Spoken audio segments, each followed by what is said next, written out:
Hello friends, and welcome to Cooking with Rod. All the ingredient amounts will be down in the description below, and you can pause the video as you do each step of the recipe. If you make this recipe, please leave a comment and let us know how it went. Alright, today we're making meatloaf. This classic homemade meatloaf is tender, juicy, and packed with flavor, thanks to finely chopped vegetables and a gentle mixing method.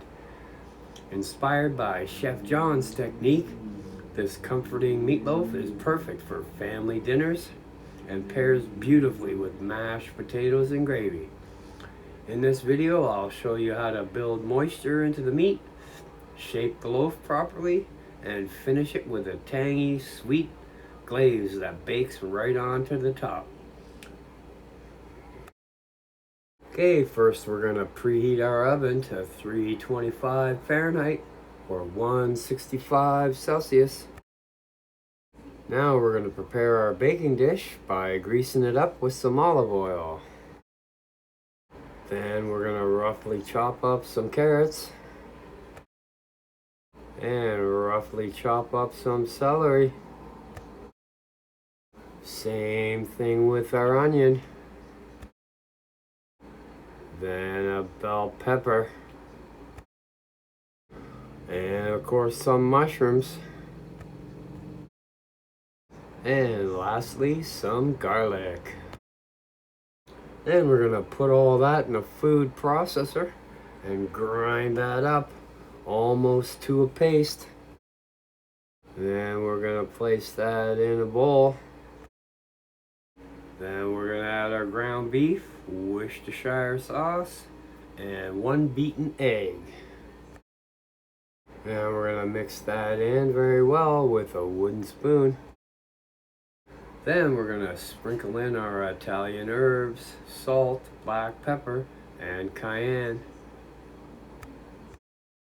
And very gently mix that with a wooden spoon. Now we're going to add our breadcrumbs. Now we're going to switch to our hands and gently mix with our fingertips until just incorporated. Should take about 1 minute. Then we're going to place the meat in a dish and shape it into a loaf about 4 inches high by 6 inches wide. We're going to place that in the oven and bake for 15 minutes.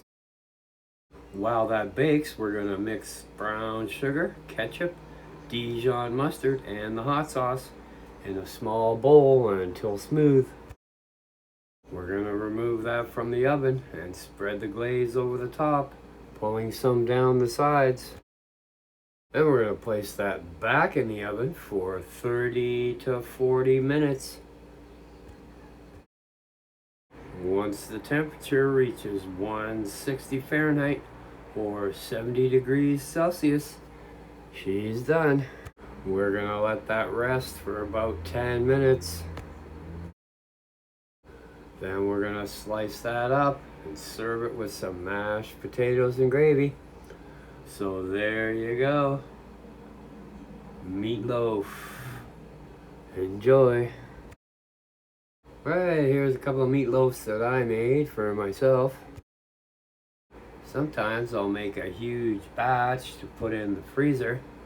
So then what I'll do is take off the cardboard lid, put on some tin foil, and then bake it in the oven at 400 for about an hour. Then I'll take the tin foil off and bake for about another 40 minutes. Again, wait till it gets to 160 Fahrenheit. The complete written recipe will be in the description box down below, so check that out. If you like my content, I'll put a couple of videos that you can watch until my next upload. So thanks for watching. Don't forget to like, subscribe, ring the bell, and share with your friends. We'll see you next time.